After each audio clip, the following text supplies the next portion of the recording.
CNN Monday morning, 7 Eastern. Listen to these words. You, ma'am, have overstepped a line that is not your domain. I am not your subject. I am the man who keeps you free.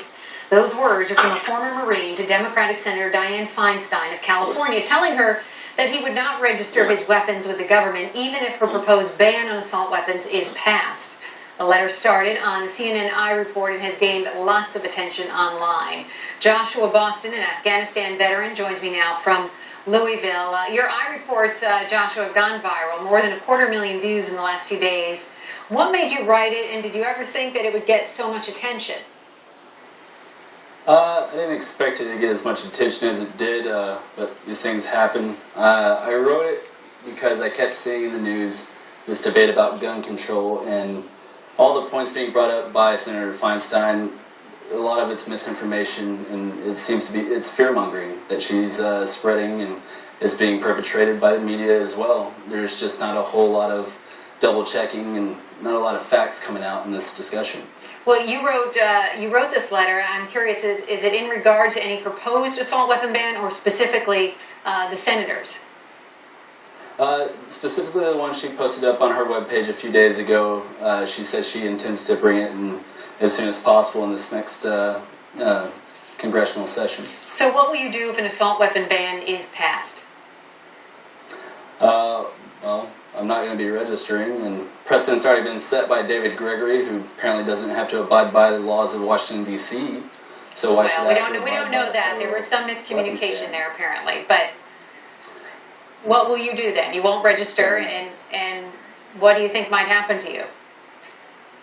Well, I mean, whatever happens, happens, but I have a right granted to me by the Second Amendment in our Bill of Rights, and it says shall not be infringed.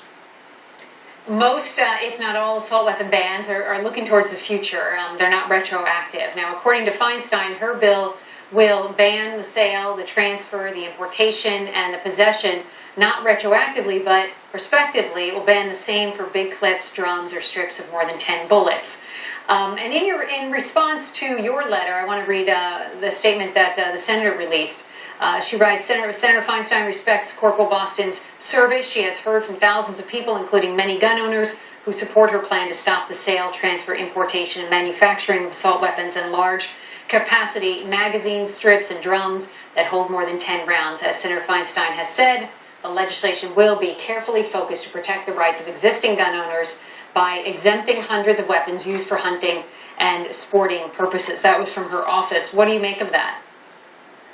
I'm still confused as to where the hunting and sporting clause is in the Second Amendment. It's nowhere to be found in the Bill of Rights or the Constitution, so I don't understand what she means.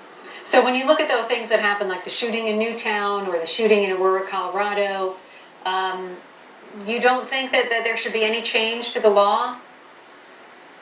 The laws we have are extensive. I mean, there's over 2,000 gun laws as it is, and the fact of the matter is, predators are amongst us, and we have to recognize that fact. We don't live in a utopia. Our citizens have to be armed to protect themselves from these madmen. So what is the solution then? I mean, is that the solution to stop these tragedies, is for everyone to be armed? How do you stop this from happening again? Not for everyone, but it certainly ups the probability of successfully stopping a shooter before you have 20 dead, 30 dead. Joshua Boston. People will choose or whether or not. Go on. People will choose whether or not to carry if they want to. I've made that choice, as have hundreds of thousands of other Americans. And should we unfortunately ever find ourselves in a situation to protect others in our lives, we will. But the law is the law if it becomes law and you're just willing to break it. Unconstitutional laws aren't laws. Okay. Well, leave it at that. Joshua Boston, thank you very much. And do keep us posted on what comes of your letter. I will. Thank you, Randy. And to read the full letter and share your comments, we'd love to hear from you. You can visit ireport.cnn.com.